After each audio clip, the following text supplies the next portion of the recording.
ఆమె పట్టుకొని బాత్రూంలోకి వెళ్ళి వచ్చే లోపలనే ఆమె నా చేతుల్లోనే చనిపోయింది. యాక్చువల్గా మార్నింగ్ నుంచే ఆమె అంటుంది నేను వెళ్తా అని. నేను మామూలుగా నేను వచ్చినాక ఎద్దు లేమ్మా అంటే నిజంగా నైట్ 11 o'clock 11:10 అయింది. నన్ను ఒకసారి బాత్రూమ్ తీసుకెళ్ళినా అన్నది, తీసుకెళ్ళిన కూర్చోబెట్టిన, అట్లనే 2-3 ఎక్కిలు వచ్చినాయి, అట్లనే ప్రాణం వదిలేసింది.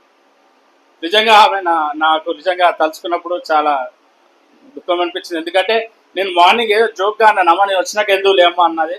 అంటే అదే మాట మీద ఆమె కూడా దేవుడు ఆ టైం వరకు కూడా ఆమెని ఉంచాడు. నిజంగా దేవుడు, నేను నిజంగానే నమ్ముతూ ఉన్నాను. ఎందుకంటే ఆమె మార్నింగ్ మాట్లాడింది దేవుని దగ్గరికి వెళ్తున్నాను అన్నది, దేవుడు రమ్మంటూ ఉన్నాడు, నా హృదయంలో మాట్లాడుతూ ఉన్నాడు. నేను వెళ్తున్నాను, మీరు జాగ్రత్త అనేది బ్లెస్సింగ్ కూడా చూసి, బ్లెస్ అమ్మా జాగ్రత్త అమ్మా నేను వెళ్తున్నా అనగానే మా పిల్లల్ని కూడా చెప్పుకుంటూ బాత్రూమ్కి వెళ్తేటప్పుడు కూడా మా బ్లెస్సింగ్ చూసి, బ్లెస్సి జాగ్రత్త అమ్మా బాయ్ అమ్మ నేను వెళ్తున్నా అని చెప్పింది. నిజంగా నేను ఫస్ట్ టైం దేవునిలో నేను నమ్ముతూ ఉన్నాను. దేవునితో ఉంది మా అమ్మ, దేవునిలో ఉంది అని నమ్ముతూ ఉన్నాను. ఈ చిన్ని సాక్ష్యం దేవుడు దీవించింది.